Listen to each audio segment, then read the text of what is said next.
अस्सलाम वालेकुम नाज़रीन, मैं हूं डॉक्टर सजाद बुखारी। आज बात करेंगे पाकिस्तान की सियासत। गो के सियासत में उतार चढ़ाव हमेशा हमने देखा है पाकिस्तान का, और एक हमारा पॉलिटिकल कलर है कि खदशात भी होते हैं, तहफ़्फ़ुज़ात भी होते हैं, लेकिन डिवीज़न नहीं नज़र आती उस हद तक जितनी अब नज़र आ रही है। और एक सियासी जमात PTI, उसके अंदर अब धड़े, बल्कि उसको धड़िस्तान कह सकते हैं अब, यानी इतने वो धड़े बन चुके हैं और सब अपने अपने धड़ों की नुमाइंदगी कर रहे हैं भरपूर अंदाज से। और वज़ीर आला खैबर पख्तूनख्वा अली अमीन गंडापुर के हालिया इंटरव्यू ने एक तहलका मचा दिया है। उनके जो इंकशाफात हैं वो हुकूमत का जो बयानिया है उसको तक़वियत बख्श रहे हैं। इसी तरह जो सूबाई सदर हैं जुनैद अकबर, वो भी मुबहिम अंदाज में वजाहतें पेश कर रहे हैं, लेकिन वो वजाहतों की एक्सेप्टेबिलिटी की जहाँ तक बात करें पार्टी के अंदर वो नहीं है। इसका क्या नुकसान होगा वो तो एक तरफ है, लेकिन बाबर सलीम सवाती साहब जो मानसरा से मुंतखब हुए पाकिस्तान तहरीक इंसाफ की टिकट पर, अब उन पर मुबैना इल्ज़ामात और वोट ऑफ नो कॉन्फिडेंस तक भी बात पहुंच चुकी है, क्योंकि बानी PTI इस वक्त अल कादिर जो ट्रस्ट है उसके 190 मिलियन पाउंड का जो मुकदमा है उसमें वो सज़ा याफ्ता हैं और सज़ा भुगत रहे हैं। लेकिन दूसरी जानिब वावेला तो मचाया जाता है कि हम धरना भी देंगे, कैंप भी लगा हुआ है खैबर पख्तूनख्वा में, उस कैंप में भी मुख्तलिफ लोग आ रहे जा रहे हैं, लेकिन इस हवाले से कोई वाज़ेह हिकमत अमली जो है वो सामने नहीं है। इसी हवाले से हम बात करेंगे। हमारे साथ लाहौर स्टूडियोज़ में मौजूद माँ कारदार साहिबा हैं, रहनुमा है PMLN की, आपका बहुत शुक्रिया। और नुसरत वाहिद साहिबा ने हमें ज्वाइन किया है, आप रहनुमा हैं पाकिस्तान तहरीक इंसाफ की और साबिक मेंबर हैं कौमी असम्बली की। बहुत शुक्रिया नुसरत वाहिद साहिबा आपका भी। उज़मा कारदार साहिबा, ये क्या वजूहात हो सकती हैं? एक तो डिवीज़न हमें वाज़े तौर पर नज़र आ रहा है, और जो यूट्यूबर्स हैं उनका एक अलहदा ग्रुप नज़र आ रहा है, और उसके साथ साथ जो इस वक्त कैंप में बैठे हैं वो एक अलहदा ग्रुप है। फिर शराम तरक़े की बात करें या आतिफ खान की बात करें, ये बिल्कुल अलहदा अलहदा, सब अलहदा अलहदा डगर पर चल रहे हैं। तो इसका तो आप फ़ायदा ही होगा, आप लोगों को बेनिफिशरी हैं आप।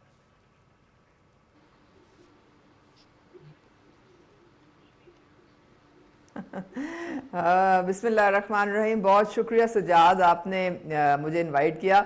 मुझे आपका वो लफ्ज़ बहुत ही पसंद आया है, धड़िस्तान। बहुत सही लफ्ज़ आपने चुना है। आपको पता है कि ये अब पार्टी तो रही नहीं, एक जत्था सा बन गया है, और हर एक जो है वो खींचातानी में लगा हुआ है। सब चाह रहे हैं कि हमें जनाब हमारा हिस्सा इक़्तिदार में मिल जाए, पार्टी पे हम कब्जा जमा लें। सब चाहते हैं कि बानी साहब जो हैं वो अडियाला में ही रहें, ताकि चांदी बाहर लगी रहे। अब आपको पता है कि अब गंडापुर साहब जो हैं वो उनसे मैं बहुत हमदर्दी रख रही हूँ, क्योंकि वो उनके जो बयान से पता चलता है कि वो बहुत ही इस वक्त मुश्किल में हैं, क्योंकि वो कह रहे हैं कि जी मेरे खिलाफ सारे बैठे पार्टी में साजिशें कर रहे हैं। और एक क्लियर आपको वहां पे फॉरवर्ड ब्लॉक नजर आ रहा है, जो कि लीड कौन कर रहा है? असद कैसर जी। साथ उसमें शहराम तरक़ई हैं और साथ उसमें आतिफ खान है, और वो इस वक्त क्लियरली इनके खिलाफ जो है वो मुतहर्रिक हैं। फिर ये सवाती साहब जो हैं, उनको रोने धोने से फुर्सत मेरे ख्याल में अगर मिल गई, और भैंसे चुराने से, तो अब वो जो स्टेटमेंट्स दे रहे हैं वो भी काबिल गौर हैं। हाँ जी, कि जी हम तो पूरी कोशिश कर रहे हैं कि किसी तरीके से हमें NRO मिल जाए, लेकिन हमारी सारी कॉल्स जो है वो मिस्ड कॉल्स साबित हो रही हैं। अभी आपको किसने कहा था कि आप हर 2 दिन के बाद रियासत पे चढ़ दौड़ें? आप 9 मई में आप जो हमारे कौमी सलामती के इदारे हैं उनको तहस नहस करने की कोशिश करें, हर वक्त आप वफाक पे हमले करें। आपको किसने मशवरा दिया था? आपको किसी ने ये नहीं बताया था कि आप आर्मी ऑफिशियल सीक्रेट एक्ट के अंडर आएंगे अगर आपने इस तरह की मुल्क दुश्मन किस्म की आपने हरकतें की? तो ये अब इस वक्त अच्छा, ये उज़मा कारदार साहबा ये भी साथ में बता देना, मफामत जो है वो सियासत में बड़ी अहम होती है, और मफामत के बगैर जो है वो पॉलिटिक्स नहीं होती, क्योंकि पॉलिटिक्स तो फ्लेक्सिबिलिटी का नाम है, गिव एंड टेक का नाम है, किसी बंद गली का नाम तो है नहीं है। तो बैकडोर जो आप लोगों के राब्ते या मफामती अमल था, उसकी पेशरफ्त के बारे में भी थोड़ा सा बताएं। कोई कोशिश की गई इस हवाले से, या खुद ब खुद ही बर्फ पिघल रही है?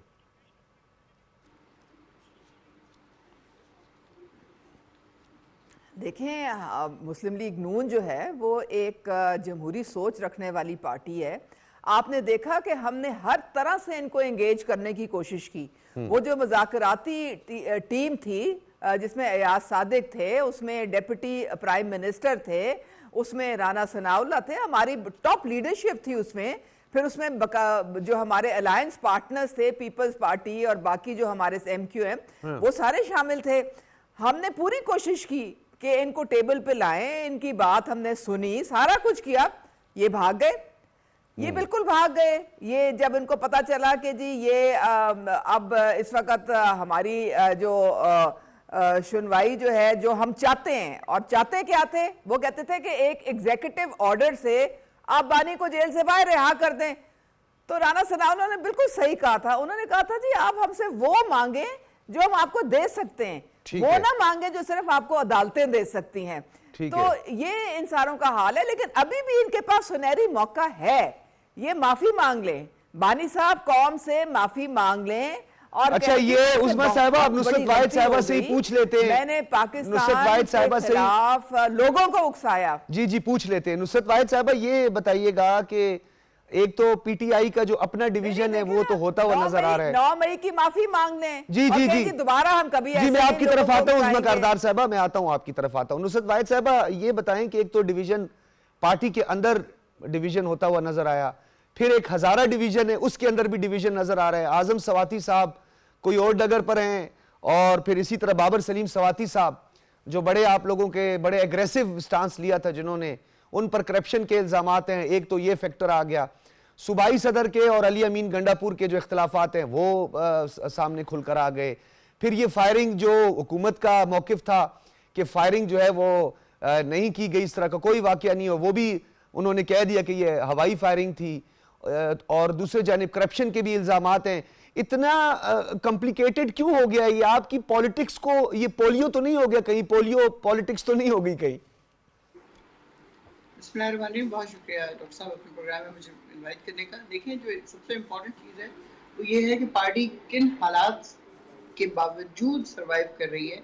आप ये देखें, आपका निशान छीन लिया जाता है, आपसे पार्टी ले ली जाती है, आपका चेयरमैन जो है उसको कैद में डाल दिया जाता है, और उसके बाद जब रिजल्ट आता है तो उसमें हम 180 सीटें जीत चुके होते हैं, डिस्पाइट गोभी, आलू, बैगन, जूती, छुरी, छतरी, पता नहीं क्या क्या कुछ हम जीत चुके होते हैं। और उसको सारे को निल करके अगले दिन फॉर्म 47 बन जाता है, और उसमें ये सारे जीत के 17 सीटों वाले और कुछ इसी तरह 25 सीटों वाले आके हुकूमत बना लेते हैं। तो ये एक तो सबसे बड़ी इंपॉर्टेंट चीज जो हम लोगों को डिसाइड करने वाली थी वो ये थी। लेकिन उसके बावजूद हमारा leader prime minister Imran Khan आज भी खड़े हैं अपनी जगह पे। वो किसी सूरत कोई कंप्रोमाइज करने के लिए तैयार नहीं है। वो चाहते हैं कि अगर अदालतें रिलीफ दें तो वो बाहर आए, अदरवाइज नहीं। वो कहते हैं मुझे 500 साल आप यहाँ पर रख लें, यानी जितनी मेरी जिंदगी है उतनी आप रख लें, मुझे कोई इससे एतराज। नुसरत वाहिद साहिबा, ये यहाँ मैं आपको रोकूंगा। आपने कहा कि अदालतें रिलीफ दें, बड़ा अच्छा जेस्चर है और होना भी ऐसी चाहिए, क्योंकि वो खुद हमेशा सुप्रीमेसी ऑफ कॉन्स्टिट्यूशन और लॉ की बात करते थे।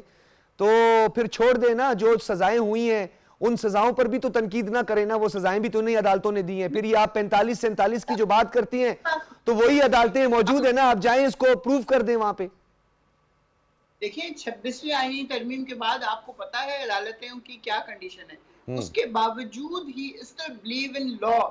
ये बहुत बड़ी बात है कि वो आदमी सब कुछ जानता है कि क्या हुआ है इस पाकिस्तान के साथ और क्या हो रहा है। ये बताएं नुसरत वाहिद साहिबा, क्या हिकमत अमली है आप लोगों की उन्हें बाहर निकालने के लिए? क्योंकि ये खबरें भी सामने आई कि ये जितने वकला की जो पूरी फौज है एक नजर आती है, वो सब के सब जो है उनका टास्क यही था कि उन्होंने खान साहब को रिलीफ दिलवाना है अदालतों से जो केसेस बने हुए हैं, तो वो तो अपना किरदार नहीं अदा कर सके। फीसें भी उनको मिलती रही हैं, पता नहीं है ये तो होगा किस कहां से आती रही हैं, जो भी एक अलहदा सवाल है, वो भी तो अपना टास्क नहीं पूरा कर सके। थोड़ा सा मुझे बोल लेने दीजिए, या तो फिर आप बोल लें सारा कुछ। जी जी नुसरत साहिबा बोले प्लीज प्लीज। देखिए, मैं आपको पहले बता चुकी हूँ, हमारा लीडर जो है वो कैद है, उसके बावजूद हम लोग जीत चुके हैं, 180 सीट्स हम जीत चुके हैं। हमारे साथ बेईमानी हुई, फॉर्म 47 वालों को बिठा दिया, हमको गायब कर दिया वहां से। फिर जो वकला इस वक्त आए हैं वो सारे के सारे नए हैं, वो लोग नहीं जानते कि इस वक्त कौन कहाँ पे है और कौन क्या काम कर रहा है। क्योंकि जिस तरह मैं अपनी बात करूंगी, मैं दूर दराज रहती हूँ इस्लामाबाद से, ठीक है, मैं कराची में रहती हूँ, मेरा रोजाना जाना नहीं होता, रोजाना क्या बिल्कुल ही जाना नहीं होता था, पहले तो पाबंदी लगी हुई थी, उसके बाद एक आध दफा गए, तो we can't meet them every day और वी कांट टेल देम कि हम इतने पुराने हैं और ये किया और ये किया ये किया। वो जो सारे वकील हजरात हैं वो आए जोश और जज्बे से डेफिनेटली बहुत ज्यादा, फिर उसके बाद सबको अपनी पोस्टें मिल गई, सब कोई MNA बन गया, MPA बन गया, सब इधर से उधर हो गए। अब वो लोग अपनी सीटों को संभालने के चक्कर में लगे हुए हैं। मैं ये नहीं कह रही वो कॉम्प्रोमाइज है, लेकिन वो अपनी सीटों को संभालने में लगे हुए हैं कि हमारी सीटों को कोई नुकसान ना पहुंचे, ये सोचे बगैर कि जिसकी वजह से आप यहाँ पे आए हैं आपको सबसे पहले उसके लिए काम करना है। तो नुसरत वाहिद साहब, ये तो आप भी इख्तिलाफ की बात कर रही है ना, आपको भी इख्तिलाफ है ना? मैं साथ कर रही हूँ, मैं झूठ थोड़ी कह रही हूँ आपसे। ठीक है, अच्छा मुझे ये बताएं, चलें आप ये कह रही है ना, आपको ही मौका देता हूं मैं, आप ज्यादा बोल रहे हैं, भले आपने बिल्कुल जो बात की आपका मौकिफ है वो तो आपका राइट है, आप अपना मौकिफ सामने रखें। आपने कहा वकील भी नए, क्योंकि आपने नए का लफ्ज इस्तेमाल किया, एक बुजदार साहब हुआ करते थे वो भी नए थे, ये वकील जो हैं ये भी नए हैं, करप्शन जो है वो भी नई है, और वजीर आजम भी अभी नया आया है, क्या लगेगा? तो कब तक ये सिलसिला चलेगा? वो इंसान पाकिस्तान में ही है ना, अगर उसने बेइंतहा करप्शन की थी तो उसको क्यों नहीं अभी तक पकड़ा? यही घूम रहा है ना वो कहीं ना कहीं। अगर वो करप्ट आदमी था, उसने कोई करप्शन की थी, उसने कोई इस तरह की गलत चीज की थी, तो उसको पकड़ो भाई। नहीं, एहतसाब का अमल तो डेफिनेटली अभी साहब में किसी को गिरबान से नहीं पकड़ सकते ना। 3 से अंदर जेल में डाला हुआ है, डॉक्टर यास्मीन हो गई, चौधरी साहब हो गए, दूसरे महमूद साहब हो गए, सब इतने बूढ़े बूढ़े लोग जो मरीज भी हैं, जो हार्ट पेशेंट भी हैं, लेकिन वो सब जेल में हैं, उनको नहीं निकाला जाएगा, लेकिन वो गुजार को नहीं पकड़ा जाएगा। क्या अगर वो करप्ट है? कहा जाता है बहुत करप्ट है, बहुत करप्ट है, बहुत करप्ट है। नुसरत वाहिद साहब चले एहतिसाब की भी थोड़ी सी, क्योंकि मैं फिर उस्मा साहबा की तरफ बढ़ूंगा। याद माजी कहते हैं ना, आजाब है यारा छीन ले मुझसे हाफजा मेरा, वो इसी तरह होता है ना। जब एक इस वक्त वजीर आजम भी हैं, उस वक्त जब उनको कैद किया गया, उनको स्पाइनल कॉर्ड का इशू था, तो अजीब अजीब किस्म की गुफ्तगू की जाती थी, शायद खाकान अब्बासी को कहाँ रखा गया, ख्वाजा आसिफ को कहाँ रखा गया, खवातीन के साथ जो नारावा सलूक किया गया, फरियाल तारपुर साहिबा का जिक्र आता है, तो आपको लगता है कि आप कुछ सीखें इससे?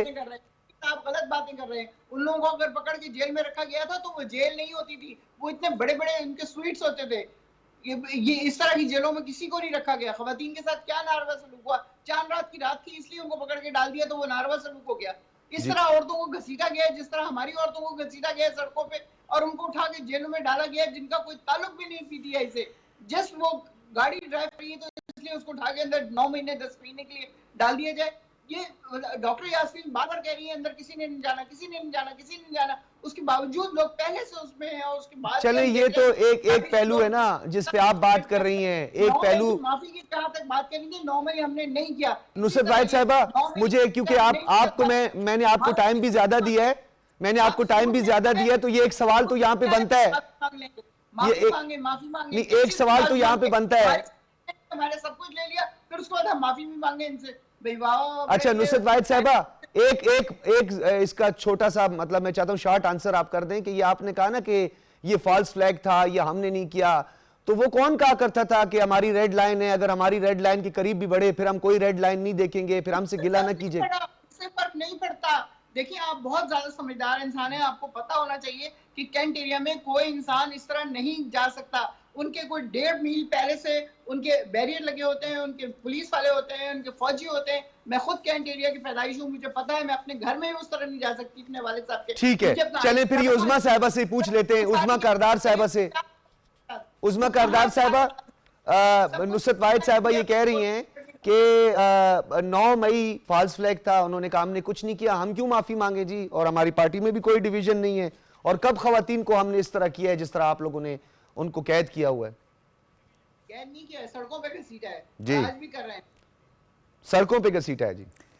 सजाद देखें जो मेमोरी लॉस है ना, मेमोरी लॉस का तो कोई इलाज है नहीं सजाद, ठीक है, तो वो तो लुकमान हकीम के पास भी नहीं था। हाँ।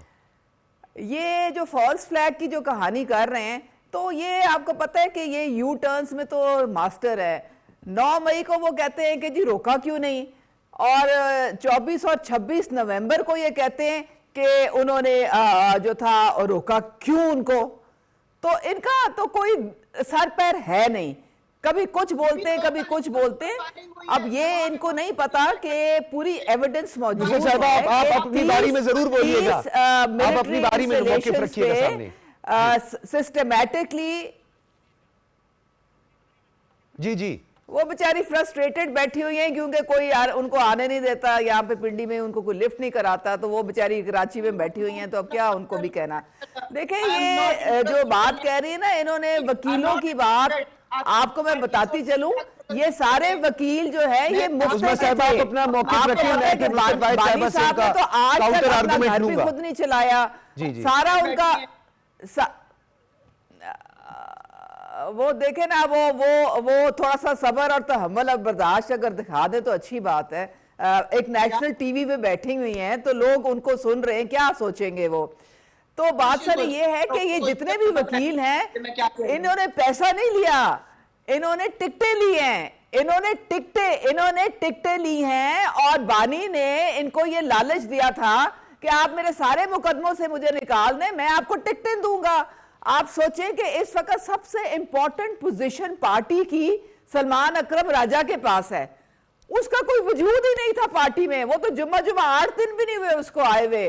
आप लतीफ खोसा को देख लें, अच्छा उस्मा साहिबा ये देख लें, क्योंकि आप नईम पंजोता को खैबर देख लें। पख्तूनख्वा में अच्छा, और जो ये रिफ्ट है, जो सूरत-ए-हाल खैबर पख्तूनख्वा में, आपको बता नहीं आप लोग कहां खड़े हैं?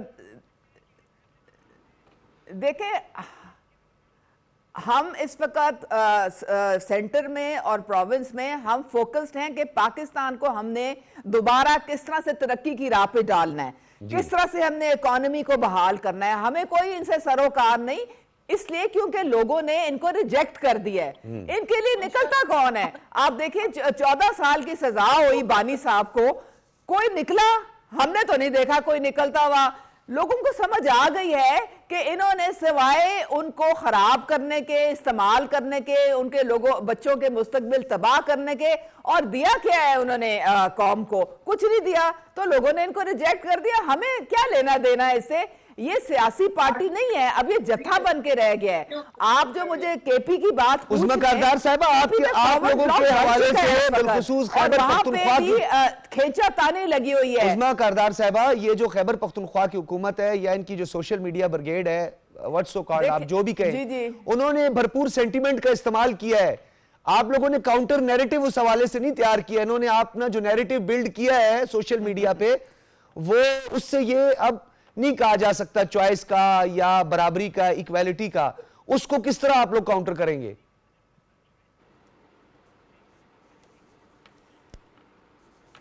सजाद, ये तो डिजिटल दहशतगर्दी है ना जो ये लोग कर रहे हैं, तो हम तो उसमें यकीन नहीं रखते हैं। हम तो पाकिस्तान को संभालने में हम तो मोहब्बत करते हैं ना। हम तो एक मुल्क दुश्मन बयानिया जो है वो उसके लिए सोशल मीडिया को एज अ हथियार नहीं इस्तेमाल करते। अब इनका देखे ना, अब ये पार्टी जो है सोशल मीडिया की पार्टी बन के रह गई है।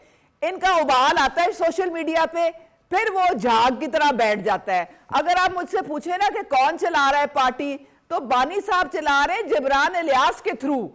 और जो सियासी लोग हैं ना, वो तो बेचारे अपना सर पकड़ के बैठे हुए हैं, उनको तो समझ नहीं आ रही उनके साथ हो क्या रहा है। वो बार बार वो शाह महमूद कहते हैं कि देखें मुझसे तो कोई मशवरा करता नहीं है कि पार्टी को कैसे आके लेके चलना है। मशवरा किससे होता है? इंस्ट्रक्शंस किसको जाती हैं? अलीमा खान के थ्रू वो जाती है जिब्रान इलियास को, वो जाती हैं अजहर माशवानी को, क्योंकि ये अब इनके अलावा अच्छा मैं जरा नुसरत वाहिद साहिबा से कमाने का ये बेहतरीन तरीका है। लास्ट जो है रिमार्क्स जो है ना ये जी उस्मा साहिबा, मैं चाहता हूं नुसरत वाहिद साहिबा, क्योंकि आपने कंक्लूड करना है, मैं आपका काउंटर आर्गुमेंट जो था वो भी बहुत जरूरी था। ये बताइएगा कि आया है, फ्रस्ट्रेशन की इंतहा है, तो अब क्या।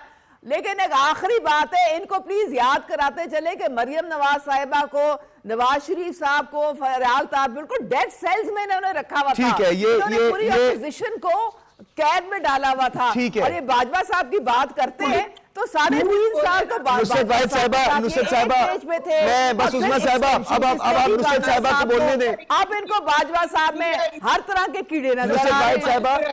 नुसरत साहिबा, आप ये जवाब दें, जीआईटी में आप लोगों को तलब किया जा रहा है, आपकी पार्टी का बयानिया अपनी तरफ है, लेकिन एक बात तो हकीकत है कि इस वक्त रियासत पाकिस्तान आईनी इदारों के सरबराहान, आईनी इदारों पर, और वो लोग जो इस वक्त मुबैना तौर पर जो है जिनके हवाले से ये कहा जा रहा है कि उनको कहीं और से उनके ताने बाने मिलते हैं, डोरे हिलाई जाती हैं, ये आप लोग के सोशल मीडिया पे बैठे हुए लोग ये सारी कैंपेन जो है वो चला रहे हैं, रीट्वीट कर रहे हैं, ये सब कुछ कर रहे हैं, आप लोग उनको डिसऑन भी नहीं करते हैं।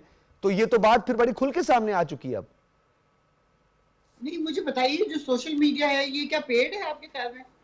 हम पूरे पाकिस्तान की यूथ को पे करते हैं? पता नहीं, खैबर पख्तूनख्वा में तो आप लोग कर रहे थे, खैबर पख्तूनख्वा में तो इंकशाफ हुआ था तनख्वाहों का। What has been happening here in Pakistan? क्या 6.5 पे छोड़ के गई हुई इकोनॉमी इस वक्त 0.29 पे है। कर्जा एक महीने में 87 अरब लिया जाता है जो मुल्क के अपने बैंकों से, और एक दिन का मतलब है कि एक दिन में 3 करोड़ लिया जाता है। कहाँ जा रहा है ये सारा पैसा? सारा बाहर जा रहा है ना, पाकिस्तान में तो इस्तेमाल नहीं हो रहा। अगर इस्तेमाल होता तो लोग इस वक्त गुर्बत के दायरे से निकल चुके होते। नहीं, इस वक्त आपका तारीख में पहली मरतबा आपका जो इन्फ्लेशन है नुसरत वाहिद साहिबा, ये तो हकायक को तोड़ मरोड़ पेश करने की तो नहीं है मेरे ख्याल में। फॉरेन रिजर्व्स देख लें, करंट अकाउंट डेफिसिट देख लें, आपका सर्कुलर डेट लेके आईपीपी से रीनेगोशिएट किया है, ये तो कम से कम क्रेडिट दें। इन्फॉर्मेशन, सारा दिन प्रोपेगेंडा, सारा दिन फेक न्यूज, झूठ दुनिया जहान का।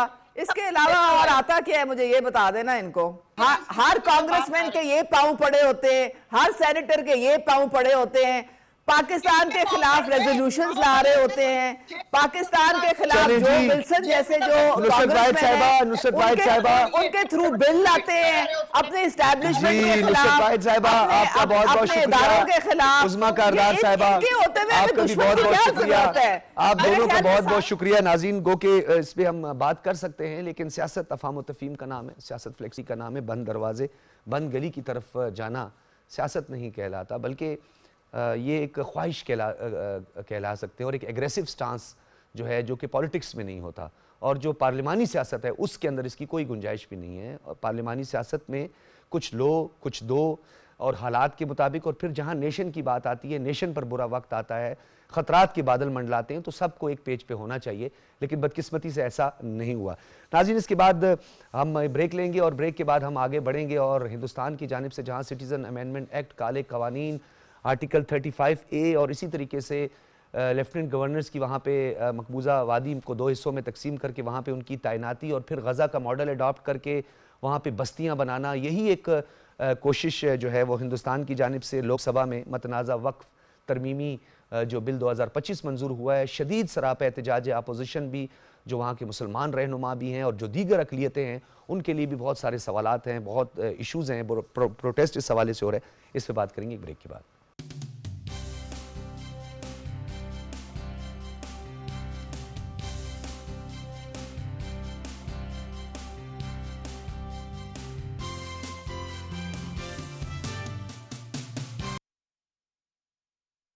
हमने लतीफे बड़े देखे हैं और लतीफे बड़े सुने हैं।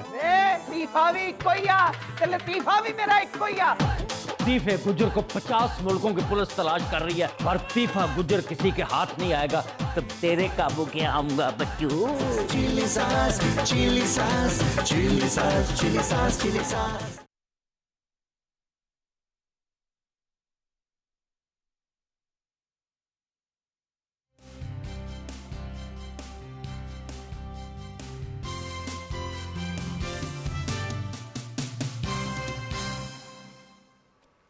वेलकम बैक नाज़रीन, हम बात कर रहे थे लोकसभा में मतनाज़ा वक्फ तरमीमी बिल 2025 मंजूर होने के बाद राहुल गांधी से लेकर जितने भी रहनुमा हैं, बिलखुसूस जो मुसलमान रहनुमा हैं, और all India Muslim personal law board के जनरल सेक्रेटरी मौलाना मोहम्मद फजलुर रहमान और दीगर जो रहनुमा शामिल हैं, उन्होंने इस हवाले से शदीद तनकीद का निशाना बनाया है। अवैसी साहब जो है वो स्क्रीन पर भी आप देख रहे हैं, उन्होंने एहतजाजन जो है वो इस बिल की कॉपियाँ जो है वो फाड़ दी, और इस वक्त सूरत हाल दिल्ली, मुंबई, कलकत्ता, हैदराबाद, बेंगलोर, लखनऊ और दीगर शहरों में बड़े पैमाने पर एहतजाजी मुजाहरे भी जारी हैं। आप सब जानते हैं, हम भी जानते हैं, हिंदुस्तान के तमाम वासी जानते हैं कि RSS का जो नज़रिया है वो एक तकसीमी नज़रिया है। अथॉरिटेरियन रूल पर जो है वो ज़्यादातर, मेजॉरिटेरियन और अथॉरिटेरियन ख़ास तौर पर उस पर ज़्यादा बिलीव करते हैं, और उसके साथ साथ वो अखंड भारत नहीं बल्कि अखंड ब्राह्मण जो है उसकी बात करते हैं, लोगों को बेवकूफ़ बनाते हैं हिंदुस्तान के वासियों को, क्योंकि दलित्स के साथ, शूदर्स के साथ, निचली ज़ातों के साथ और वहाँ के जो अक़लीती बिरादरी है उनके साथ जो उनका नारवा सलूक है वो सब के सामने। अखंड का तो मतलब कुछ और होता है, लेकिन आरएसएस जो है वो बलि चढ़ाने पर ज़्यादा यकीन करती है, खून खराबे पर ज़्यादा यकीन रखती है। यही बुचर ऑफ गुजरात जिसकी क़यादत में ये सब कुछ अब ये बिल मंजूर हुआ है, जिस तरह बाबरी मस्जिद का एक 5 रुकनी जो एक कंट्रोवर्शियल और हिंदुत्वा रुकनी जो बेंच था उसका फैसला था मतनाज़ा, इसी तरह ये फैसला भी मतनाज़ा है। और ये वाज़े तौर पर पैगाम है कि ये एंटाई मुस्लिम जो है बिल है जो मंजूर किया गया है। इस पर बात करने के लिए हमने मधु किया है, हमारे साथ इस्लामाबाद स्टूडियोज़ में मौजूद हैं एयर वाइस मार्शल रिटायर्ड एजाज़ मलिक साहब। बहुत शुक्रिया सर आपकी तशरीफ़ आवरी का।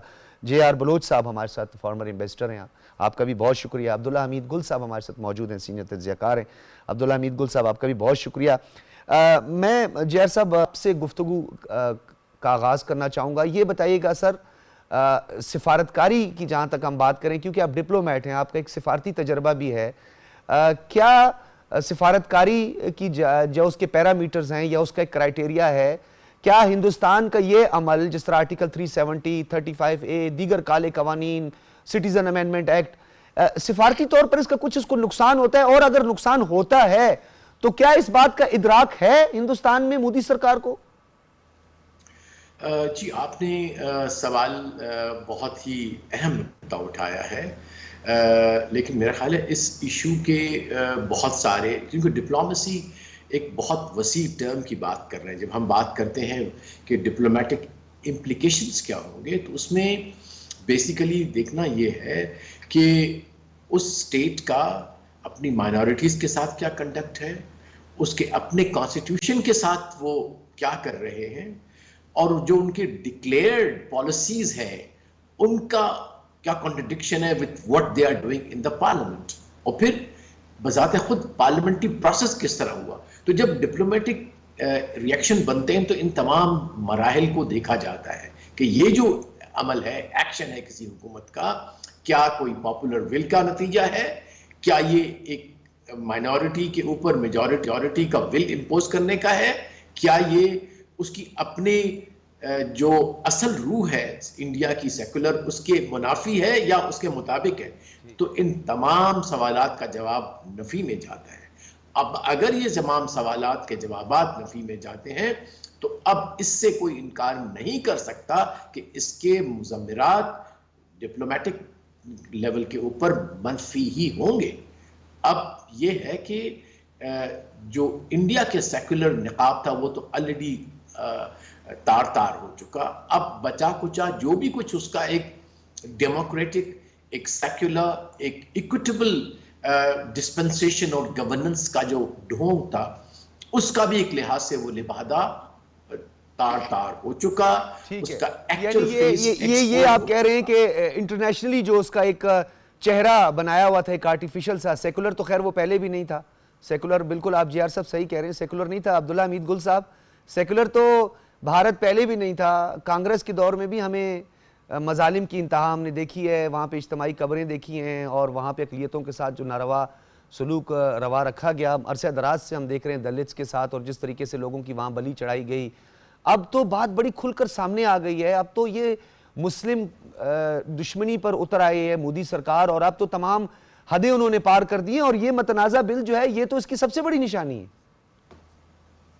बिस्मिल्लाहिर्रहमानिर्रहीम, बहुत शुक्रिया डॉक्टर साहब। पहली बात तो यह है कि जो गांधी का और नेहरू का इंडिया था, जिसको वो राइजिंग और शाइनिंग इंडिया की बात करते थे, वो तो खत्म हो गया। गांधी के तो आपको पता है नथुराम गॉडसे ने जो है कत्ल कर दिया था, और नथुराम गॉडसे का ताल्लुक RSS से था।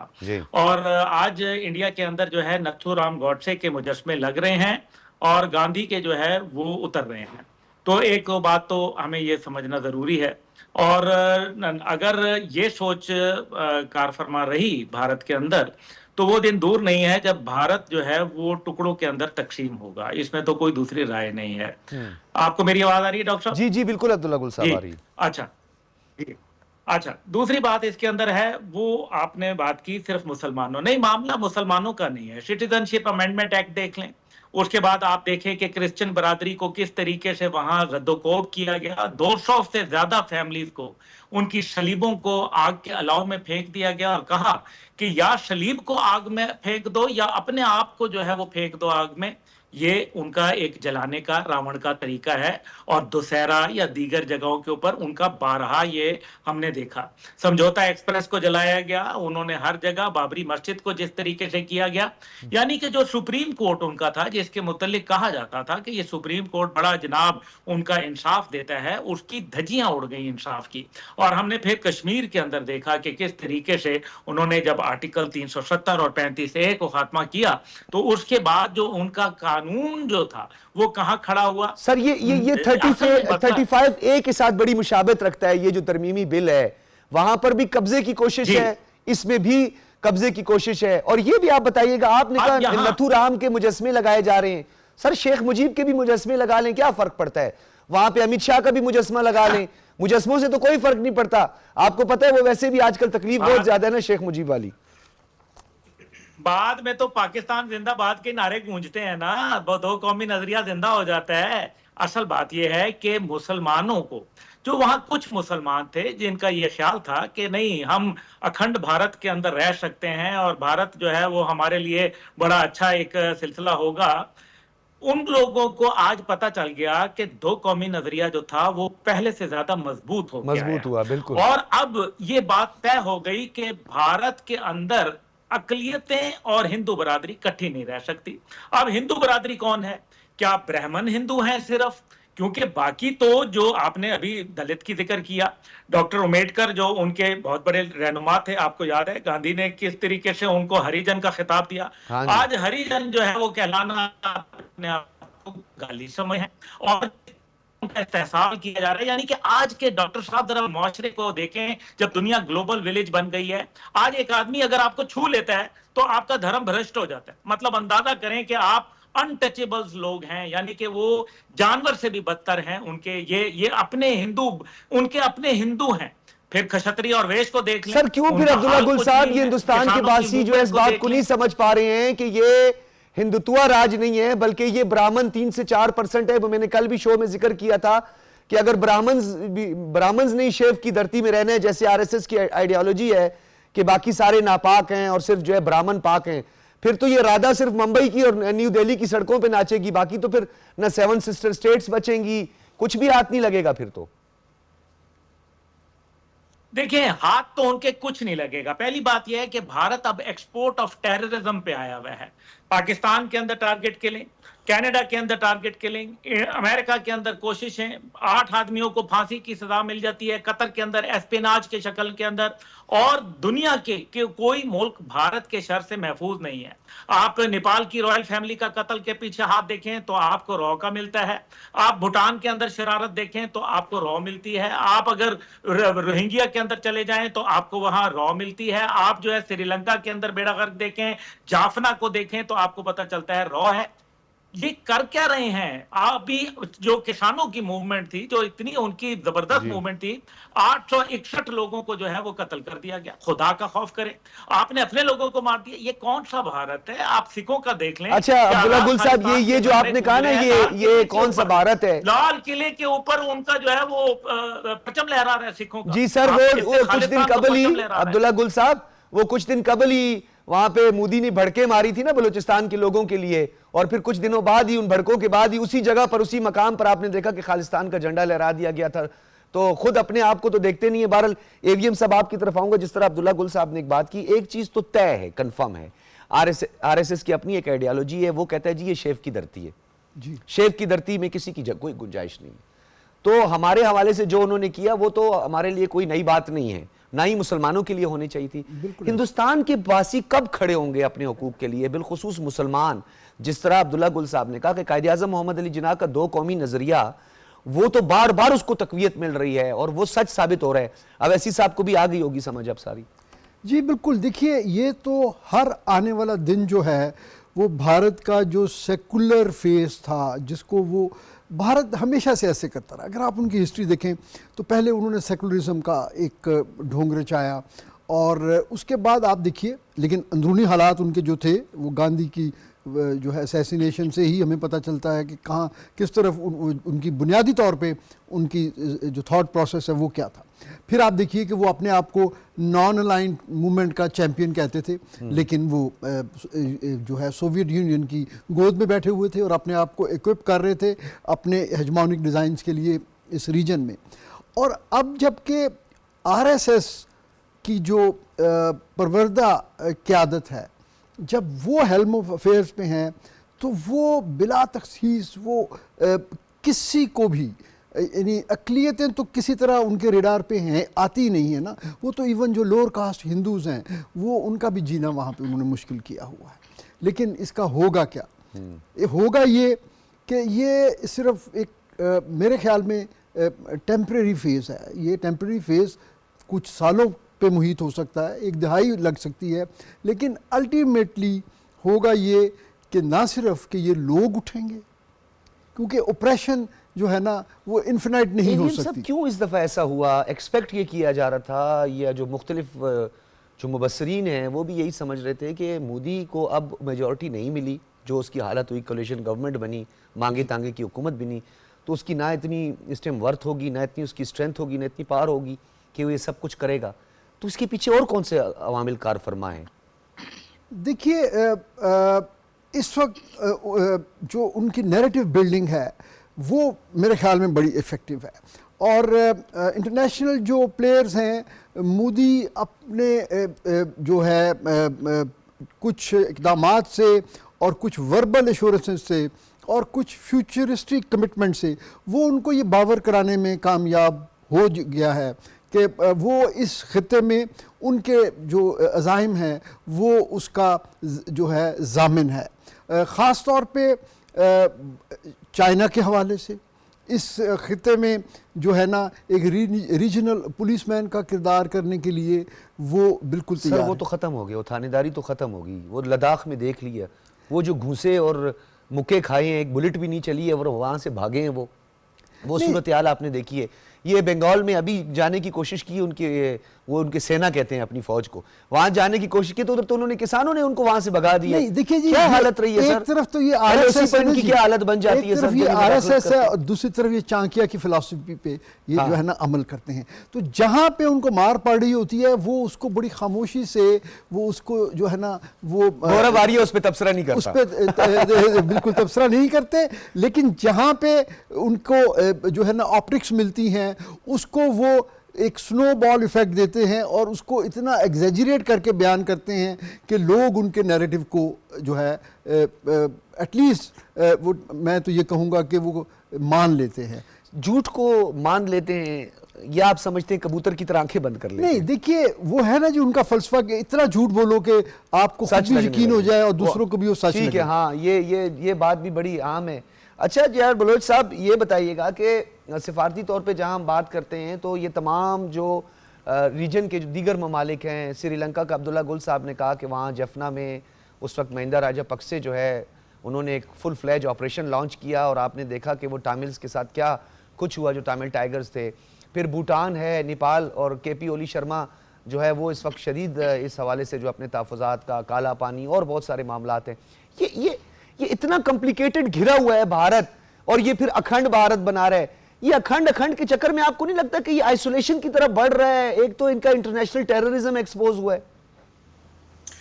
जी देखिए, आपने बिल्कुल दुरुस्त डायरेक्शन दिया है इसको, डिस्कशन को। आई थिंक मैं उस तरफ ही ले जाना चाह रहा हूँ कि भारत का जो कॉन्स्टिट्यूशनल ओरिजिनल था, I think objectively speaking it was considered a respectable constitution, a constitution which had all the elements of secularism, protection of minorities, so and so forth when it started off. लेकिन गुज़श्ता like 15 years जब से RSS की इडियोलॉग BJP और जो उसके साथ के लोग हैं उन्होंने हुकूमत ली है, उस कॉन्स्टिट्यूशन को उन्होंने मुकम्मल तौर पे मस्ख कर दिया है।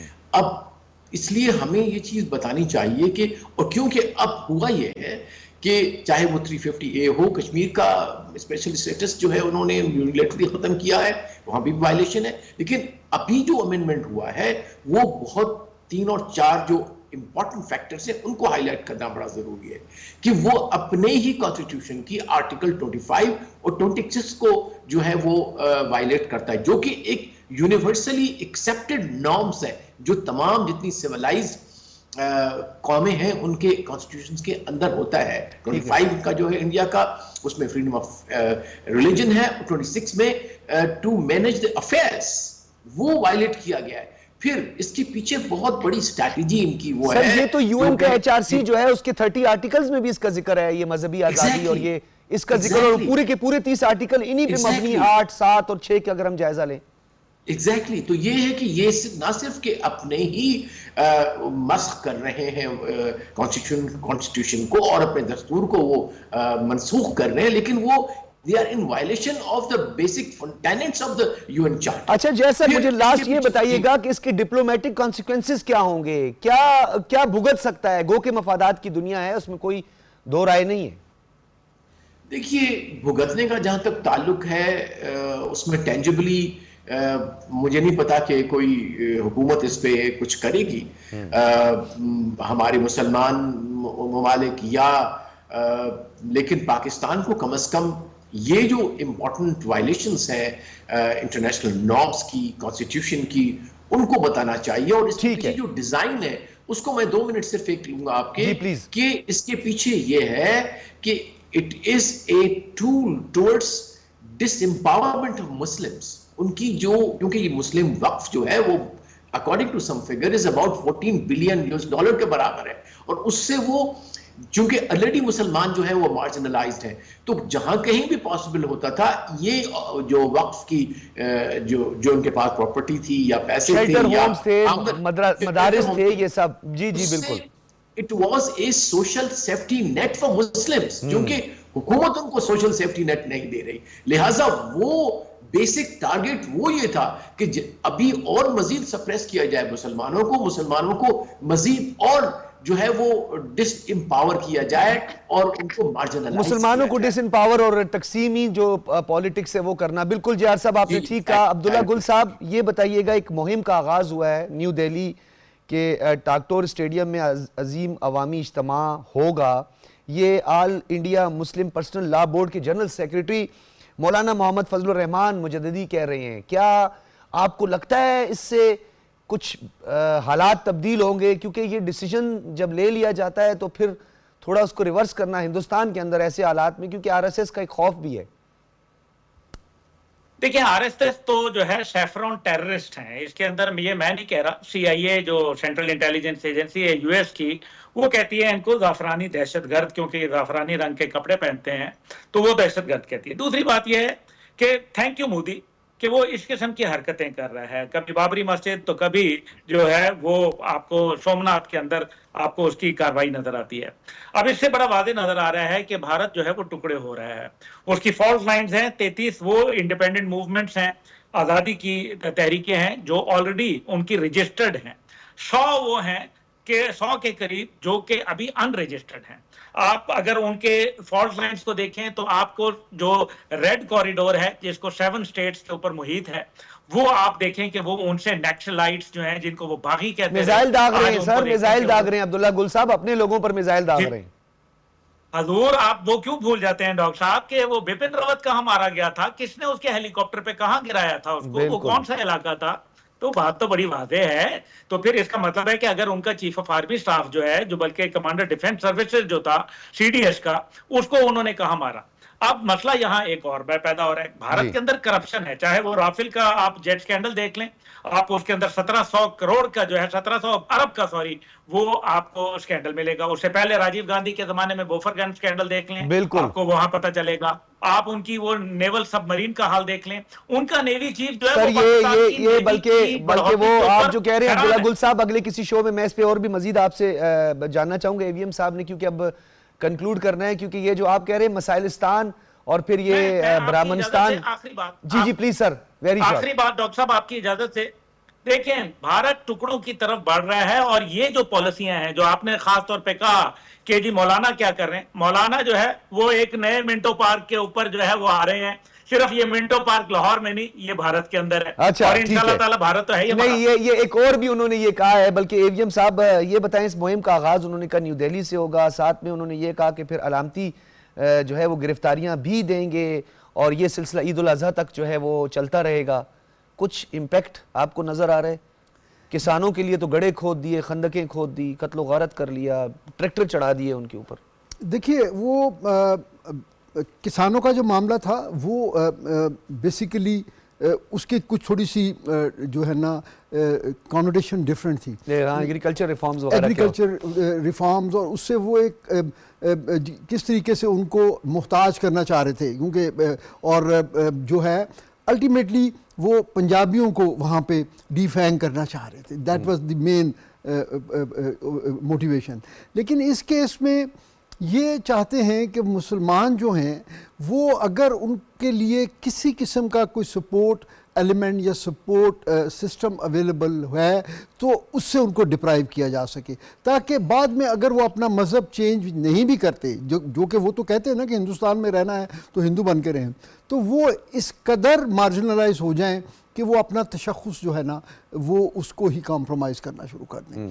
तो मेरे ख्याल में ये अगर ये जो एहतजाजी मूवमेंट है, अगर जिस तरह ये प्लान कर रहे हैं, अगर ये बाकी इसको थोड़ा सा मीडिया कवरेज मिले और कुछ सेन एलिमेंट्स जो है इंडियन मीडिया में या इंटरनेशनल अगर उनको एक्सेस हो, या ये डिपेंड करता है कि कितना इफेक्टिवली ये मीडिया तो उनका टोटल कंट्रोल्ड है, वो तो बिल्कुल नहीं करेगा। सोशल मीडिया देखिए फिर भी वहाँ पे जो है काफ़ी वाइब्रेंट है, तो अगर वो ये चीज़ इसको हाईलाइट करते हैं तो यकीनन ये इस मसले को अलाइव रखने के लिए कम से कम इसको अनडू तो नहीं किया जा सकता। आपने देख लिया कि कश्मीर के मामले में उन्होंने कैसे कैसे इकदाम किए, लीगल जो है ना रिफॉर्म्स की, एडमिनिस्ट्रेटिव रिफॉर्म की, कॉन्स्टिट्यूशनल रिफॉर्म की, लेकिन तमाम तरह एहतजाज के बावजूद वो कोई चीज़ भी लोहे को काटता है। जरा एग्रेसिव टोन होनी चाहिए और टिट फॉर टैट होना चाहिए। अपनी जिस तरह के हालात हैं, जैसा देश वैसा भेस, अपनी कोशिश तो कोशिश करनी चाहिए। बहुत शुक्रिया JR बलोच साहब हमारे साथ मौजूद थे, फार्मर इन्वेस्टर, AVM